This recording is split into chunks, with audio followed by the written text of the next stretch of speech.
Lovely. So good evening, everybody. Thank you so much for joining us today for the second in the Yet Again and DGN World Press Freedom Festival panel event. Today, we're going to be discussing press freedom in the era of social media. Obviously, social media has completely changed the ways in which we both share and consume information. And today, we're going to be taking a deeper dive into those changes and looking at some different examples from around the world. I'm delighted to introduce our guests this evening. Before I pass over to your host, Jaya Patak, tonight we're joined by Wei Nin Quinton and Darren Byler. Wei Nin is a Burmese human rights defender and senior advocacy officer working in research, advocacy and campaign-focused roles with a non-governmental organisation, Burma Campaign UK. Wei Nin works with human rights activists and organisations inside Burma to coordinate advocacy and international campaigns actions. She has also worked with families of political prisoners, bringing international attention to their cases. She's done extensive research on Burma's repressive laws, which are usually used to arrest and intimidate activists. So Wei Nin, thank you so much for joining us. Next up, Darren Byler. Darren is a postdoctorate research fellow in the China-made project at the Center for Asian Studies at the University of Colorado Boulder, and an incoming assistant professor of international studies at Simon Fraser University in Vancouver, British Columbia. He's the author of a forthcoming ethnography titled Terror Capitalism, Uyghur Dispossession and Masculinity in a Chinese City, and a narrative-driven book titled The Camps, China's High-Tech Penal Colony. His current research interests are focused on infrastructure development and global China in the context of Xinjiang and Malaysia. Welcome to both of you. Thank you so much for joining us. I'm now going to pass over to Jaya, who's going to be chairing the rest of the discussion. Thank you so much, Jack, and thank you to Wei Nin and Darren for joining us. So my first question, Wei Nin, is actually just before I get into it, I'd like to ask a little bit about how you got involved in campaigning, advocacy, and in your area of research. Thank you so much for having me. And it's a very long, I will try to keep it short. I grew up as a daughter of a political activist in Burma.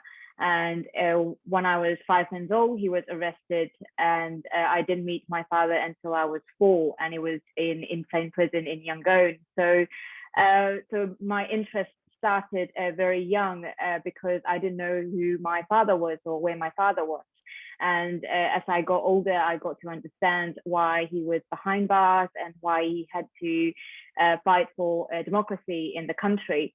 And of course, when I passed high school, I was denied to go to university because of my dad's activism. So I moved to the UK to study, and then I became a refugee because my dad was arrested again for the second time and then sentenced to 65 years. So living in a free country was great for me. I was 17, and I was trying to all those freedom of expression and everything that I didn't have when I was back in Burma was great. But at the same time, there was an increased amount of guilt to, have all those freedom for myself. And then I realized that I could speak out for people in the country, and I could speak out for people like my dad. So I started volunteering with organizations like Amnesty, and then I started working with Burma Campaign UK. So it's been over 10 years. And I mean, when my father started, I'm sure when he started his activism 30 years ago, he thought Burma would be fine now. And I had the same thoughts when I started my activism 10 years ago, that Burma would be better now, in the future. But now we are facing another coup in the country, and we are facing another crisis. So it's just a long story short. Yeah. I think that's remarkable. Thank you so much for sharing that. And I think it is really fascinating to ask both of you and all of our panelists how you ended up actually getting to where you are, because we all have so many different backgrounds and influences. And actually, I wanted to now ask a little bit about social media in itself and about the challenges and the opportunities that social media has presented to your work, not just in the Burma campaign, but also in other areas of your work as well. What have been the highlights of social media? But what have you also experienced that hasn't been so good? This time around, so the Burmese military staged a coup on 1st of February, and there is a massive crackdown and violence every day.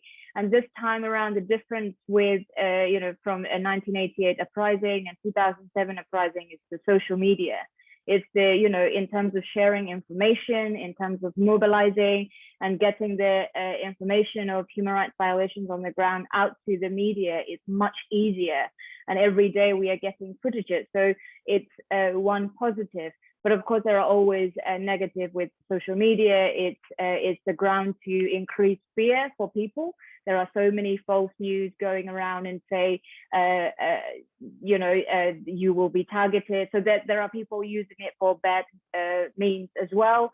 And also, a lot of people who are now posting on Facebook and Twitter are being arrested for instigating violence or instigating protests as well. So there is a risk.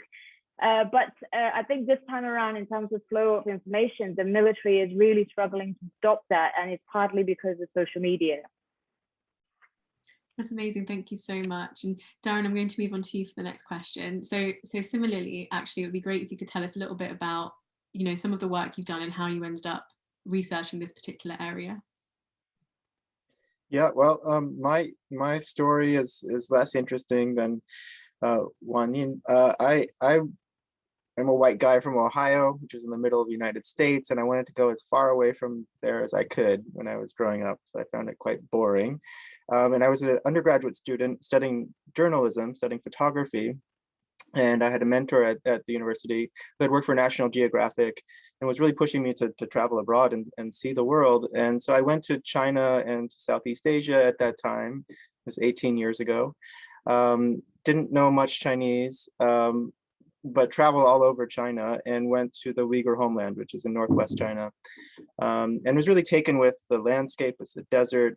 These Uyghurs have built cities in the desert and oasis spaces.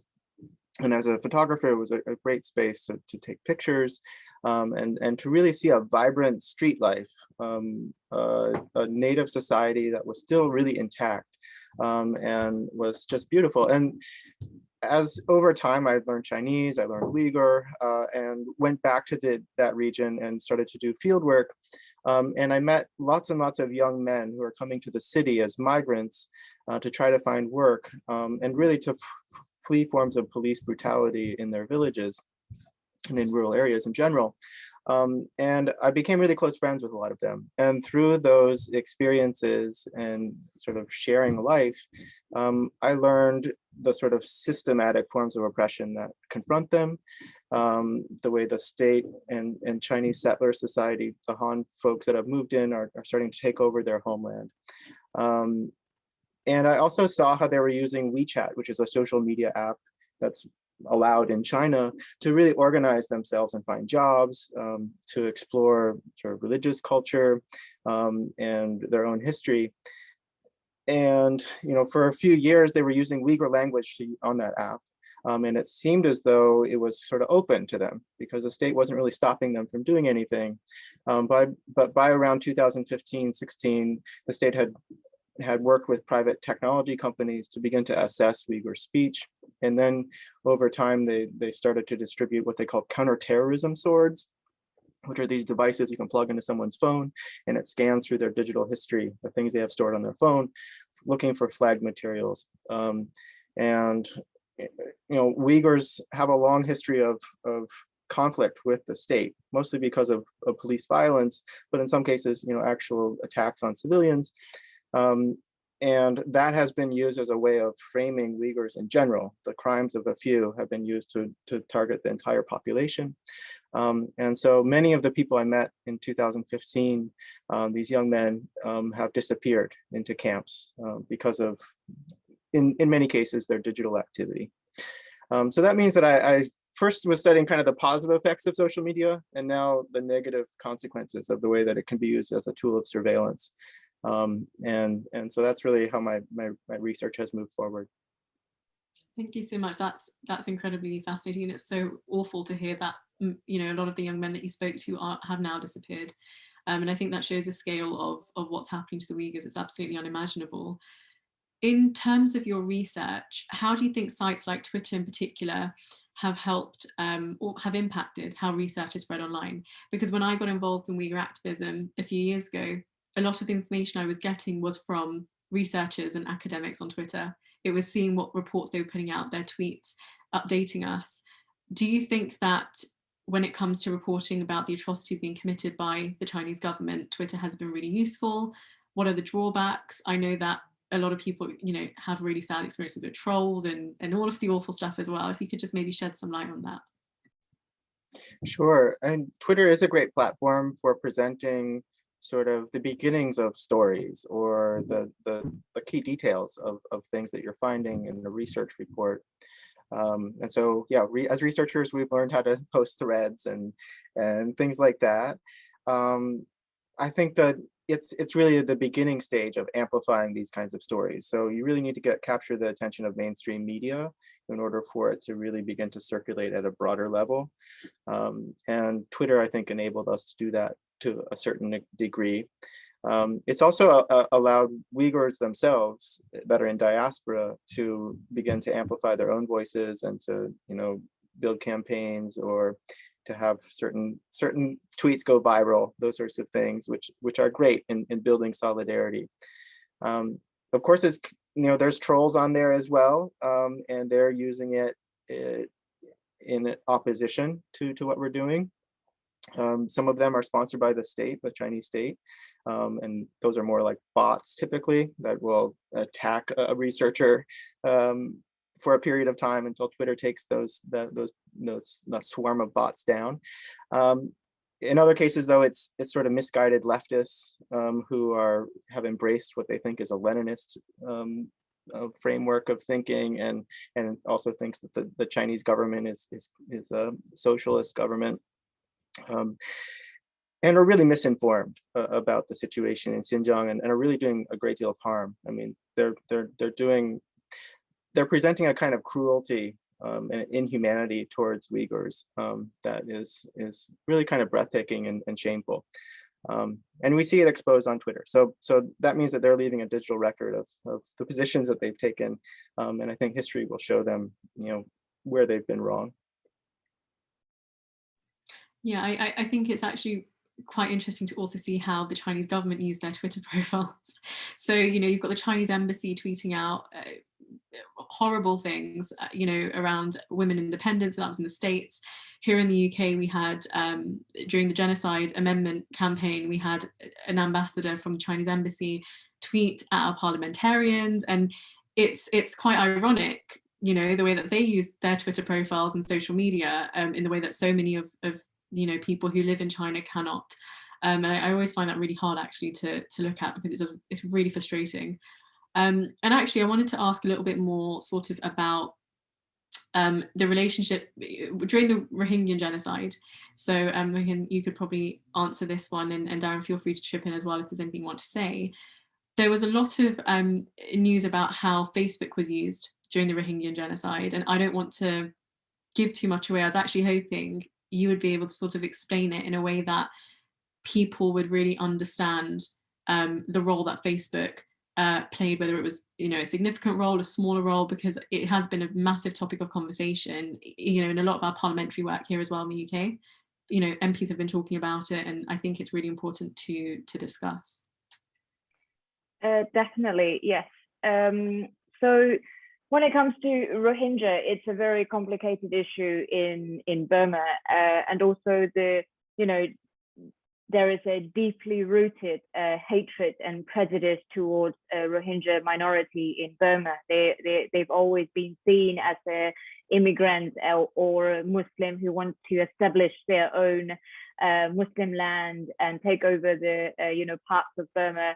So of course, all these propaganda started by the military and also the Burman you know, kind of nationalism as well. So when the attack against the Rohingya happened in 2012, all those people, I mean, in our office in Burma Campaign UK, we had a lot of Burman friends working together or volunteering with us. But in 2012, when the Rohingya crisis started, those people turn out to be racist completely. And those people, you know, they were using Facebook to spread misinformation about how Burma Campaign UK has been funded by OIC, and, you know, how we have been taking money from the Saudi government to ensure Rohingya, you know, land. And so it happened, and also it increased in 2017 as well. Although there were footages of some footages, because there were limited information coming out of the Rohingya,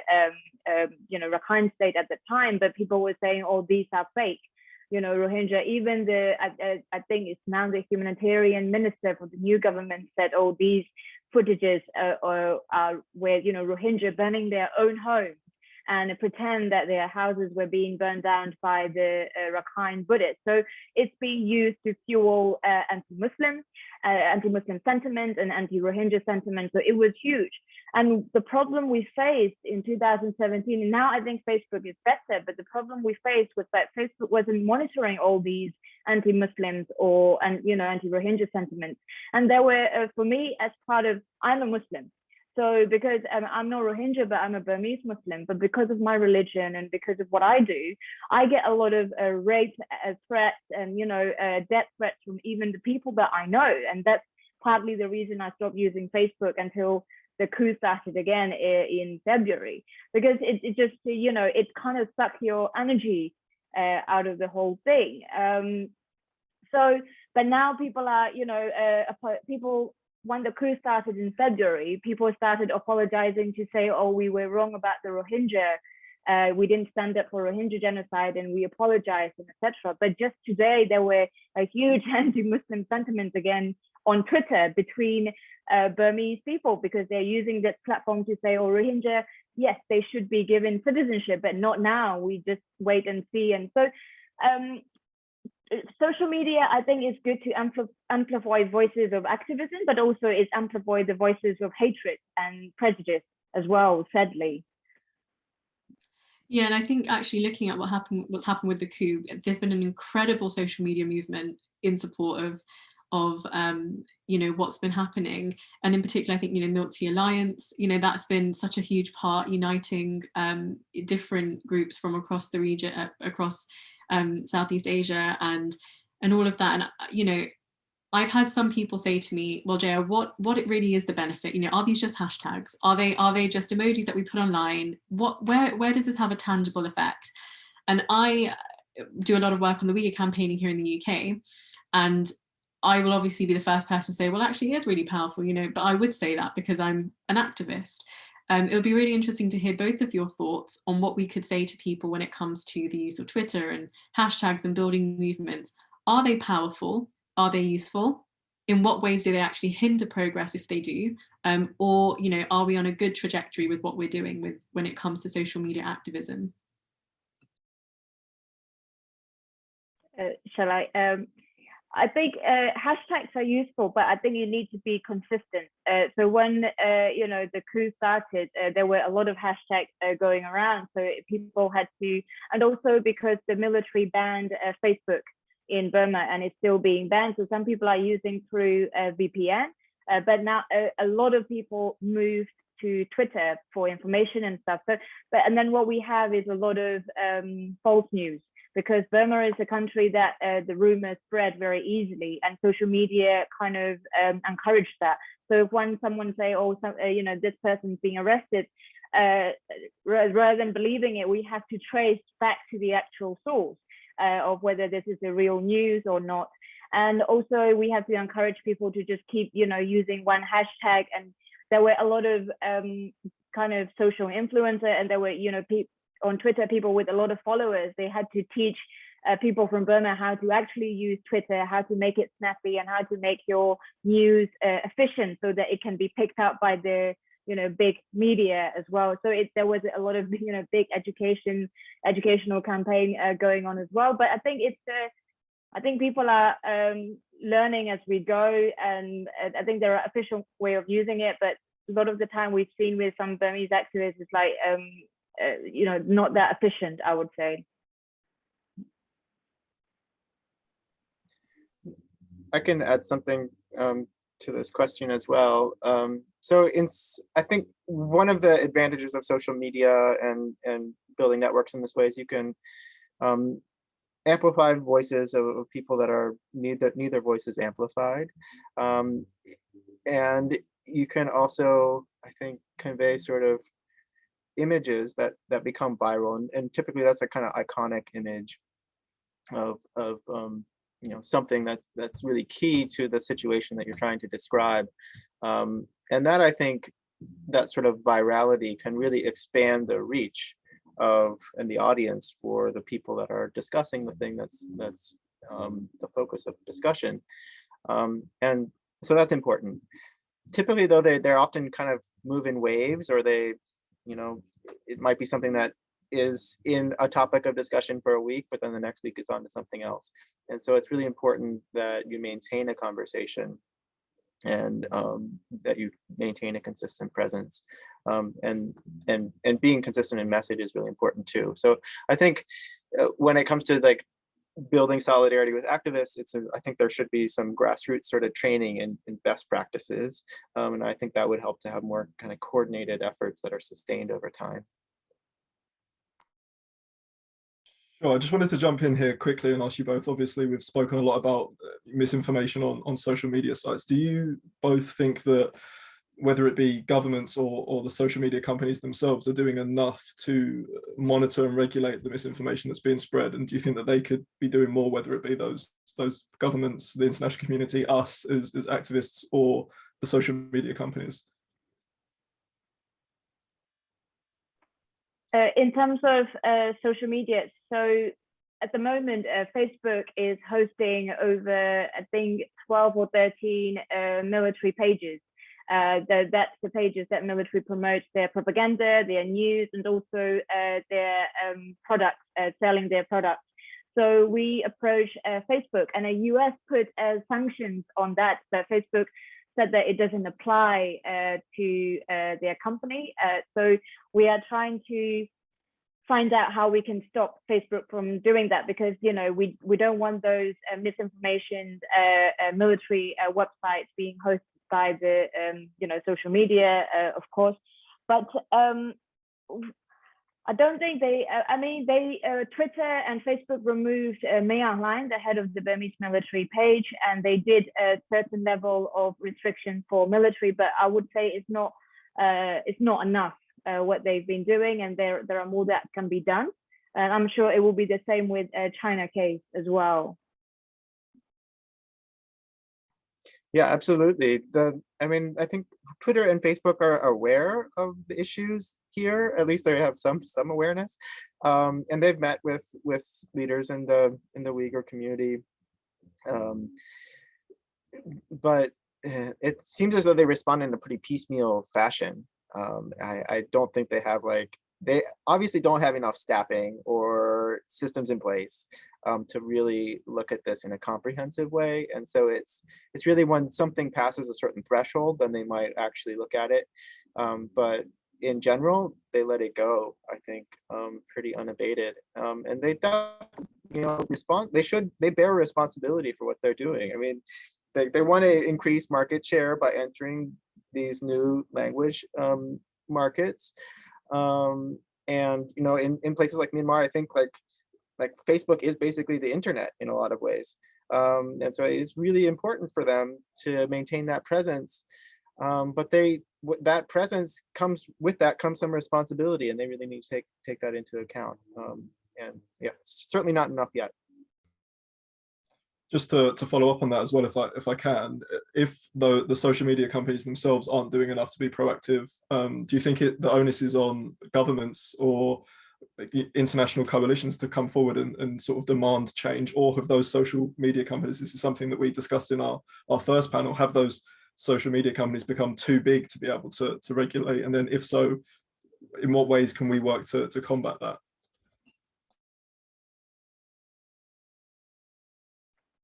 I think it might be really out of my area of expertise here, but we've been talking with the US government to say how they can include regulations on Facebook and Twitter in their sanctions, because if one of the campaigns call we've been asking is sanctions on military companies and global arms embargoes. So if Facebook allow military pages to promote their business, then it hinders the purpose of the sanctions that the US put forward. So we are trying to find out how it's because it's really a new area of campaigning for us.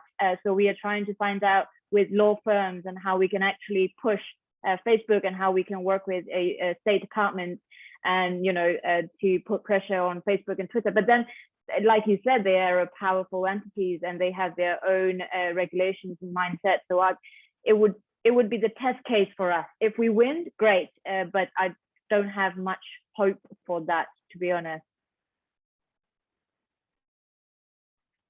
I think it needs to come from both the bottom up and the top down.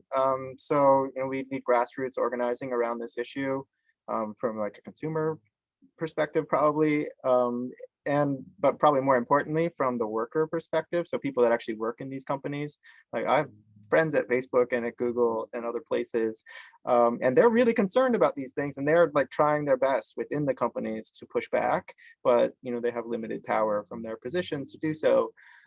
So they're trying to organize, and supporting those kinds of campaigns I think are really important to put pressure on people in the administration in the companies.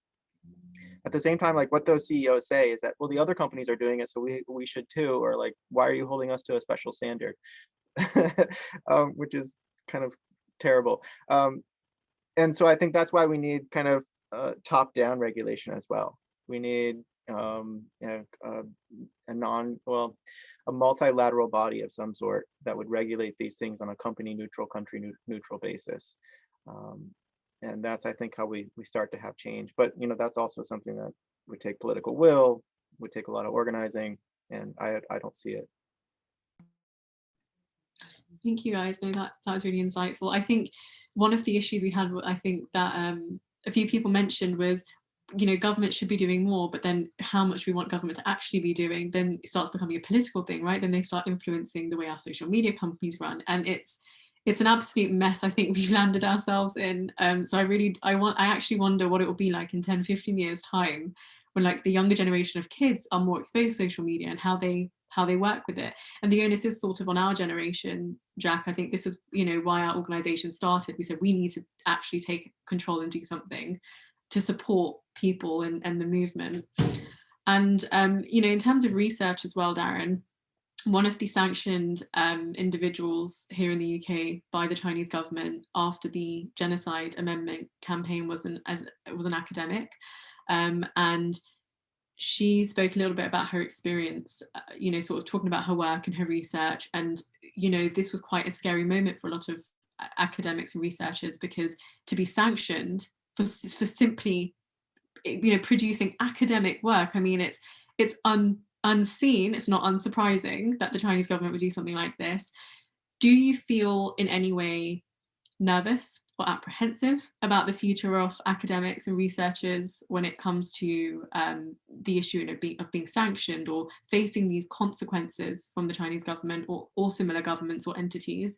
Do you feel optimistic? What do you envision the future of academic research to be like? When clearly people are unhappy with it, when you expose things, they're not a big fan, and it is quite a scary thought being sanctioned. I mean, all of this researchers, her contacts, her work, it's gone out the window now. She can't go back to China. All of these things. That's quite terrifying when you've got a lifetime worth of work built on it. Like, how do you feel about the future of the work that you do? Well, I see myself as using my privilege as a protected American citizen in speaking about things and more openly about things than many can, especially people from China. And so I feel like I have an obligation to the people that taught me about their way of life, and shared their friendships with me, and that are now detained, to continue to speak about what's happened to them, and that's not going to stop no matter what the Chinese government throws at me. It does mean that I feel like I should dress up for these kinds of events, because they might show up in an infographic on Global Times the next week, which is what happened recently. An infographic that they made with me and kind of messy hair, from when I was speaking to the Uyghur Solidarity Group, and it was on YouTube. We recorded and put it on YouTube, and then it ended up in the Global Times. So I have to look good. Keep that in mind. They're calling like they've called me someone who's like working with the American intelligence agency and stuff like that, forms of discrediting my work. I mean, I expected that could happen. They may sanction me at some point. That's possible. I think we just have to kind of plan for the worst, and then when it happens, it's, you know, you can deal with it because you plan for it. Although it's not always possible to plan for everything. The thing that's most troubling to me is the way that they've started to attack individuals and attack them, you know, with defamatory language and things that are difficult to disprove. And in that sense, I feel like they're learning from sort of Russian disinformation in China. And that's really troubling to me, especially when trolls and other people in the West start to take up those kind of ad hominem attacks on researchers. It means that it's putting you on the back foot, and you're always kind of playing defense. So my plan is simply to continue to do the work and you know, let the trolls do what they want to do, but continue to do the work and let everything fall where it falls. I mean, that's an admirable attitude to have, and I think you know, that's one thing that we will often discuss, especially working with the Uyghur community here in the UK. There's a small Uyghur community here, and not many of them can speak out, but when they do speak out, those of us with the privilege to take, you know, to uplift them and to do something with what they're saying, that's where it lies, right? And that's why we do what we do. So no, thank you so much for that. And a question for both of you, and we've had this from Michael. So Michael said, given some of the older demographics are not active users of social media, how do you ensure that these campaigns and viral stories reach audiences without easy access to the web?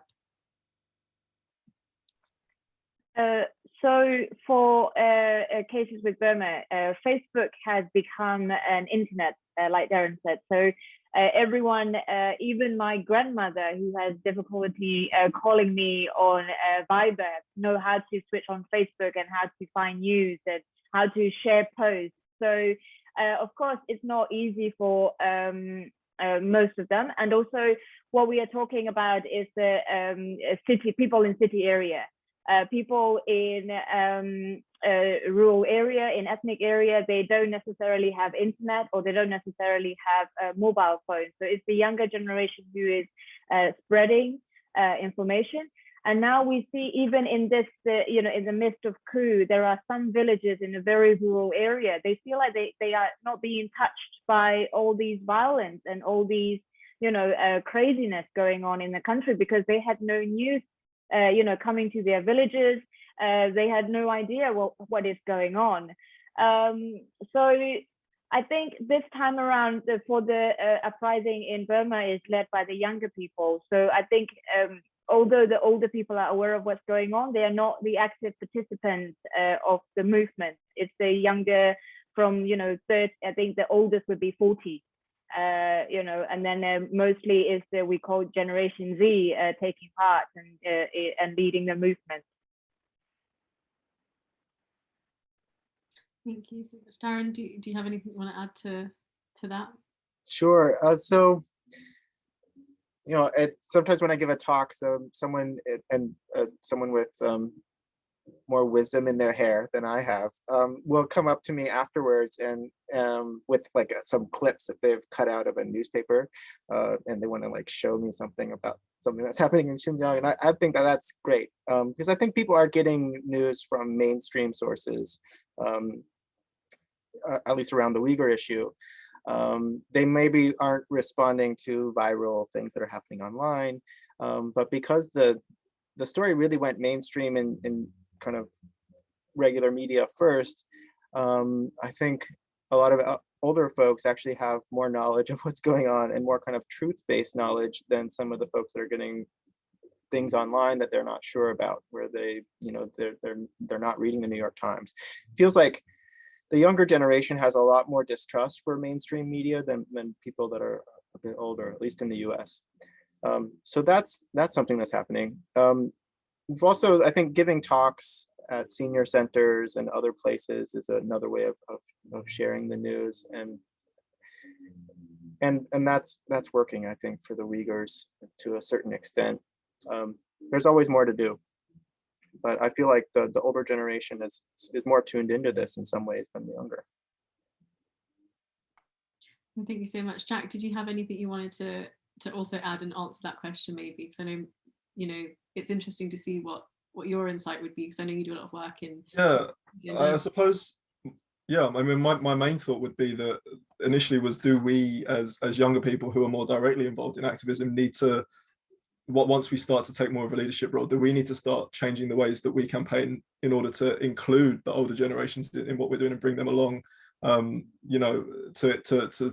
ensure that they can get involved first and foremost, but also pass on their knowledge to us? Because I think you can get lost oftentimes in social media and social media activism and campaigning. And from our point of view, most of the work that we do is with those aged 16 to 25.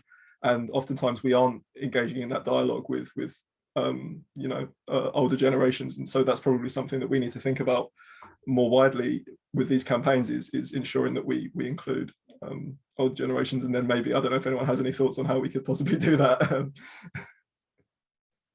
If I may say, for what we, especially when it comes to the case with Rohingya, what we find is that a lot of all the false information that has on social media is reaching older people. And it's, I mean, some people, even in my friends and families, they are not necessarily racist, but they believe all those propaganda. So as a, like active user of social media and also active, activist, we have to educate them and say, oh no, this is not true, and just let's find out. So there are a lot of I mean, in Burma, there is a age hierarchy. We need to respect the older people and stuff, but also we need to educate them in a very respectful manner as well.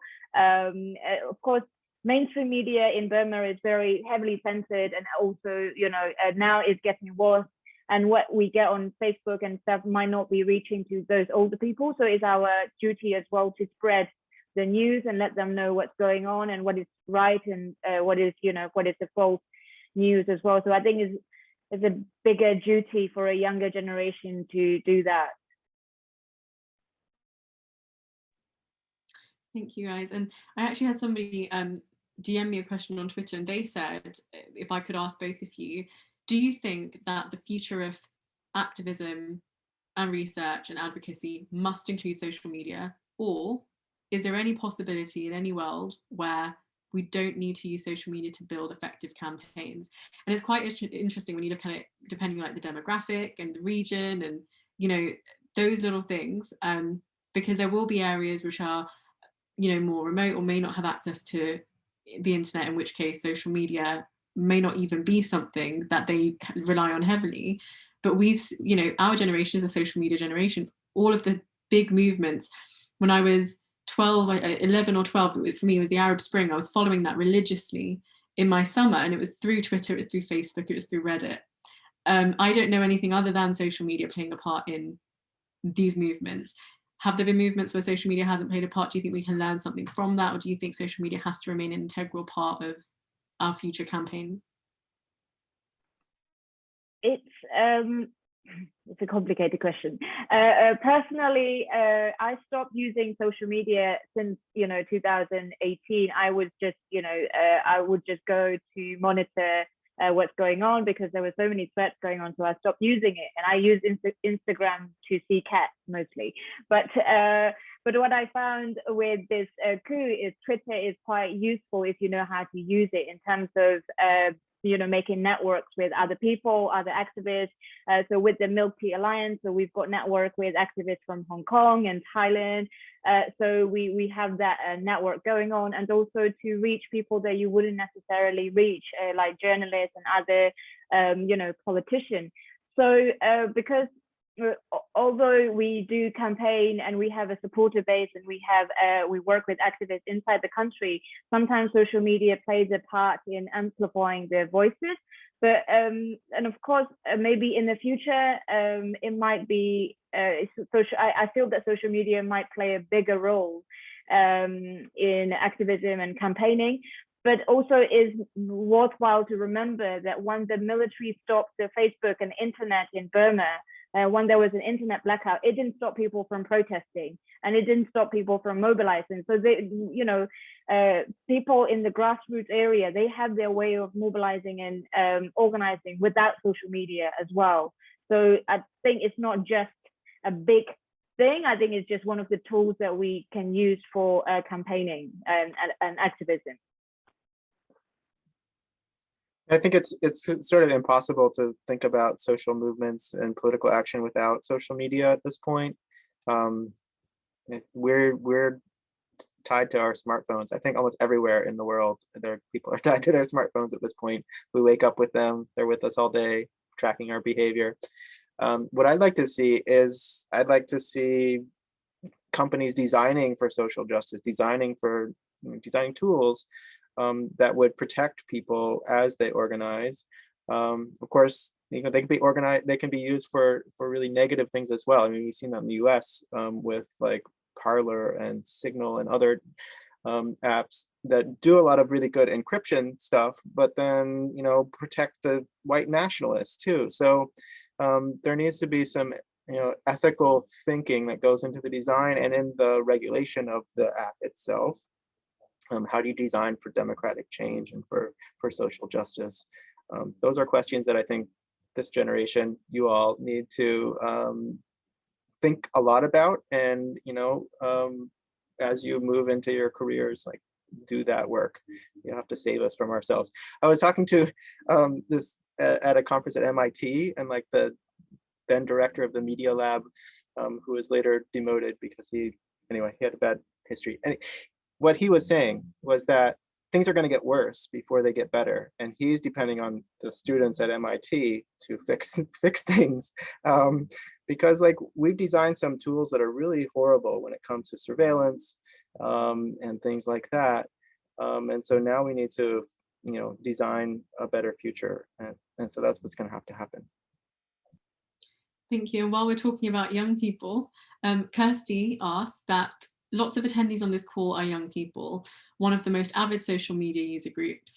What would be one thing that each of you would like young people to take away from hearing you speak about the power that they can have individually to make change, whether that's through campaigning or research or none of the above and completely different things? Social media is it's a good tool for raising awareness.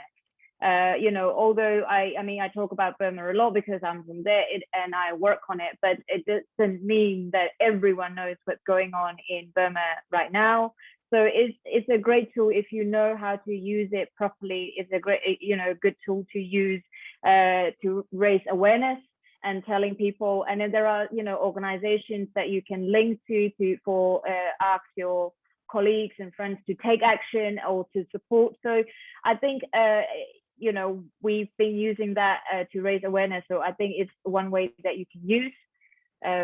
But yeah, that's my advice. Sorry. I would tell young people to, be a little bit selective in who they follow and retweet or repost, which means that people that are really doing fact-based investigative research or journalism about a topic that you're interested in, those are the people that you should be following and thinking with, because they've actually done the research. They're experts on what they're looking at, and what they're saying, most of the time is going to be quite reliable. And so I think that there should be, if you're engaging in social media, you should be thinking about, who are you engaging with a little bit. And, that means that you don't necessarily retweet stuff if you can't verify it, or if it isn't verified, or if it's coming from a source where you're not sure what the knowledge base is of the situation in question. So I think, being careful not to share fake news is important.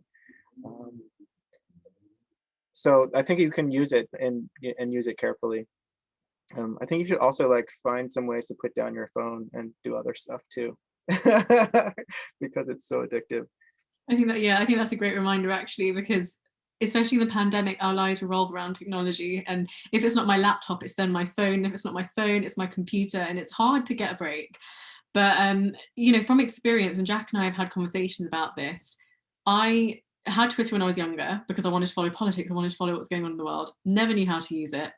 Now that I learned how to use it, I am hooked. I am an avid user of Twitter, and I am very selective with who I follow, who I engage with. A lot of our advocacy that we do here when we're building this UK Uyghur campaign is working with Uyghurs in the UK, but also academics and researchers, and connecting with people from abroad. That's actually how I knew of Darren's work, and you know, Ben introduced us as well. And I think it's really important to be selective and to make sure that you are aware of the content that you're consuming, and also how is this going to help in the work that you're trying to do. So if you are an activist, and Jack, feel free to add into this as well, if you are an activist, what content are you reading that's reliable? What are you going to do with that information? Because, you know, knowledge is power, right? And what you do with that and how you take it forward is super important. Jack, I wonder what your opinion is as a young person as well. Yeah, I would say, sort of off the back of what Darren said, is that, you know, social media is one of many tools that you can use to do good work, and there are plenty of other areas that you should be putting as much, if not more, time into. And one of the things for me, particularly through the pandemic, and I've been really lucky with the work that we do, is having conversations, meeting people and sitting and having conversations and connecting with people and listening. You're always going to learn, you know, or at least for me, you're always going to learn more from sitting and listening to somebody else who has more experience than you do. And particularly in this field where, you know, campaigning to, particularly around the Uyghur persecution, listening to people who, like yourself, Jaya, or Darren, like looking at your research, people who have been working in these areas for longer, have more expertise, listening to individuals who have family members who are being persecuted or are survivors, is such a privilege that social media gives you, to connect and contact those people and be able to sit down and have conversations. So that's what I would say to people, I think, is, you know, don't forget that we can reach out and talk to people and have conversations that are always going to be more productive than putting a tweet out into the ether and then sort of forgetting about it and walking away. I think that would be my advice to people. Thank you. You know, that is, I completely agree as well. It's about being around people that you don't necessarily have the privilege of knowing in person or getting to meet. What do you get from them and how do you connect? I think that's really powerful. The last question I have, which I think both of you have touched upon slightly, but I'll ask it anyway. What opportunities, what positive opportunities do you think social media presents for activists, for researchers, for people interested in human rights? And I don't know who wants to go first, but feel free. I think, you know, this event like this is, you know, is an example of, you know, how social media is good in connecting with people. Since the, you know, pandemic started, we are always behind computer and everything is like Zoom meeting and webinar. So we are meeting more people than we would normally meet in person. And then I've been, you know, connecting with people from all over the world since the coup started as well. And all the panels that, you know, I've been in, it's not necessarily in one country, one area. But so I think it's a you know, a good, you know, opportunity. But also I would, you know, repeat what Darren said, was it's important to know who you are following on Twitter, because sometimes, you know, they might give a one good tweet that you like and you might want to retweet, but then when you look back what that person's been tweeting, it might be contradicting themselves, or, you know, it might be saying the things that you don't necessarily agree with. So I think it's important to know who you are retweeting and who you are connecting. But again, you know, it's not, social media is just, I would like to believe that it's just a tiny part of our life. Like, you know, you all said, it's important to go out there and meet people, and sometimes just grab a book and read about the situation if you want to. Then, you know, following different, you know, Twitter pages. Yeah.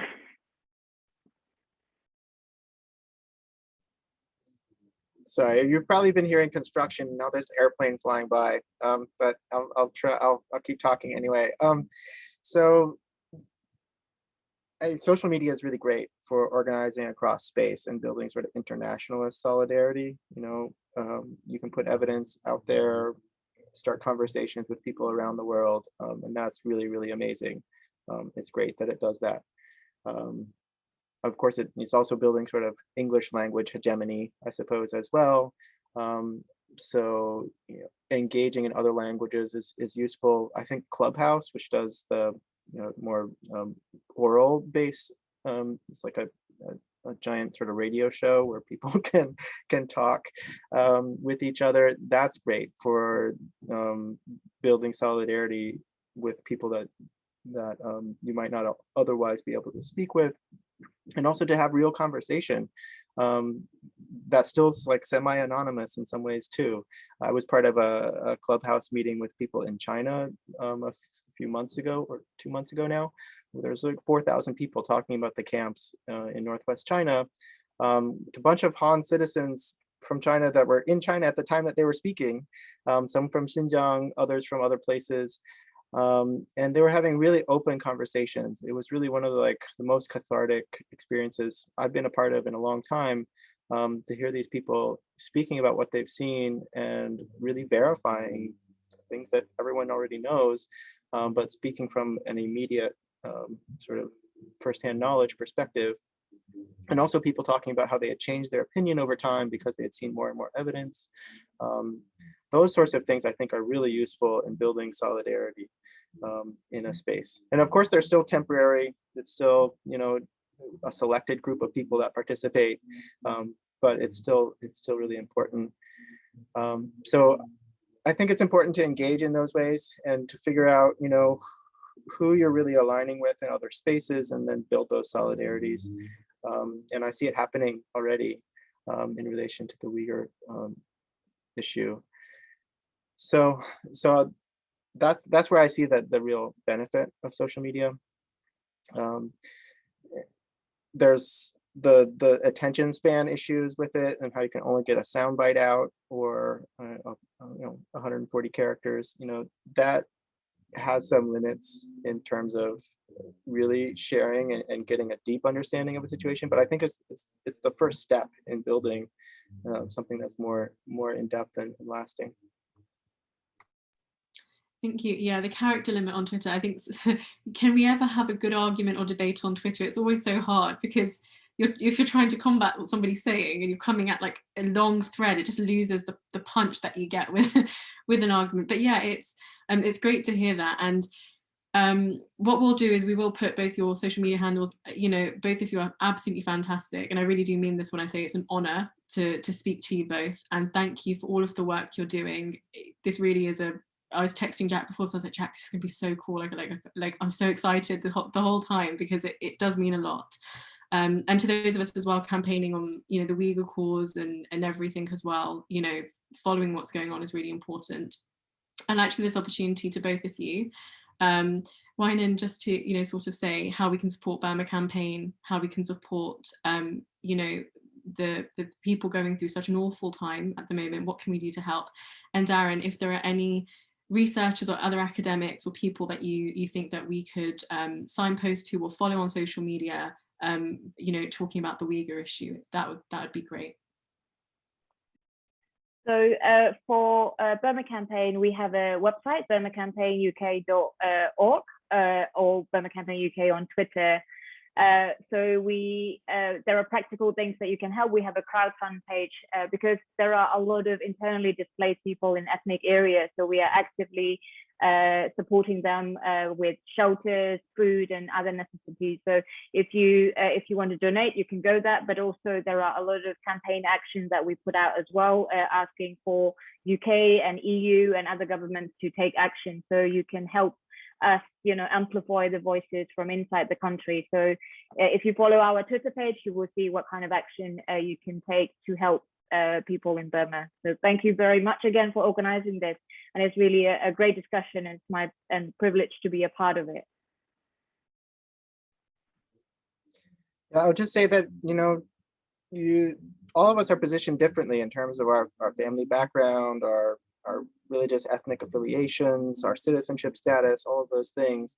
And that means that we have different roles to play, and different forms of knowledge that we bring to these kinds of issues. And so you should really think about what you can add to the story, and to building a solidarity around these issues from where you're at. And so if you're a student, join some student groups, join young people that are building solidarity. If you're someone who's working in tech, tell them to stop doing bad tech and organize in those ways. The list goes on and on. There's so many people you could follow. I think that the Uyghur solidarity campaigns that are going on in the UK are great, and I would start there. There's one scholar who I've worked with quite a lot at Simon Fraser, where I'm starting a new position. Her name is Guldana Salimjan. She's a Kazakh, and on Twitter she goes by Yi Xiao Zuo, which means in Chinese one bad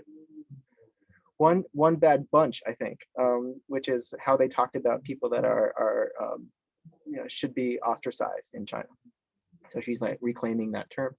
And Yi Xiaozuo is YIXIAOCUO.